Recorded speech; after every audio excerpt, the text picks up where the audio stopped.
Welcome to game changer delivery boys. இது 18வது நாளோட game. அப்படியே மதியம் 12 மணிக்கு தான் ஆன் பண்ணோம். அப்படியே ஒரு பிரியாணியை சாப்பிட்டு அதுக்கடுத்து ஆர்டர் எடுத்துக்கிட்டு இருந்தோம். அதுக்கடுத்து மதியத்துக்கு மேலே ஒரு நேரு ஸ்டேடியம் லைனில் தான் ஒரு டெலிவரி அப்படியே அந்த சைடு கொடுத்துட்டு அவங்க கிட்டத்தில் பார்த்தா இளையராஜாவுக்கு ஃபங்க்ஷனை வச்சுருந்தாங்க போல். அதையும் பார்த்து முடிச்சுட்டு அப்படியே ஆர்டர் எடுத்துக்கிருந்தோம். நெக்ஸ்ட் ஆர்டரு அதுக்கடுத்து ஒரு பேஜ் ஆர்டர் போட்டிருந்தோம். 2 பேஜ் ஆர்டர் போட்ட செகண்டே மறுபடியும் கொஞ்சம் நேரம் மூவ்மெண்ட் பண்ணும்போது ஒரு ஆர்டர் கேன்சல் பண்ணி விட்டேன். அதுக்கு பேஜ் ஆர்டர் போடாமலே இருக்கலாம்.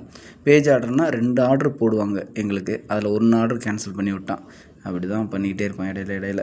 சரி, அதுக்கடுத்து ஒரு கஸ்டமருக்காண்டி வெயிட் பண்ணிக்கிட்டு இந்த அப்பார்ட்மெண்ட்டில் இருந்து வரேன்ட்டு இருந்தாங்க. அதனால் கொஞ்சம் நேரம் உட்காந்துட்டு அப்படியே அந்த க்ரெயின் ஆப்ரேட் பண்ணுறது எப்படி இருக்குதுன்னு நம்மளும் பார்த்துக்கிட்டே இருந்தோம். அப்புறம் நைட்டுக்கு மேலே ஒரு 4 இட்லி வாங்கி சாப்பிட்டு அப்படியே ரூம் கிளம்பி போயாச்சு. சரி, ஓகே, கிளம்பி போகலான்னு பார்த்தா போகிற வழியிலே வண்டி ஒரு மாதிரி உலட்டுற மாதிரி இருந்துச்சு. அதை பார்த்தா பஞ்சரு.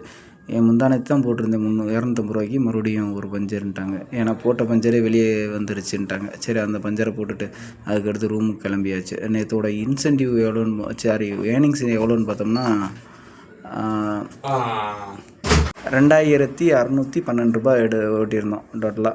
சரி, ஆன்லைன் டிப்ஸ் வந்து 30 ரூபா, ஆஃப்லைன் வந்து 100 ரூபா வந்துச்சு. டோட்டலாக எக்ஸ்பென்ஸ் போக நமக்கு கைக்கு கிடச்சது 2092 ரூபாய் கிடச்சிச்சு. ஓகே, பார்க்கலாம். Time is gold. டயத்தை பயனுள்ளதாக யூஸ் பண்ணுவோம். பாய்.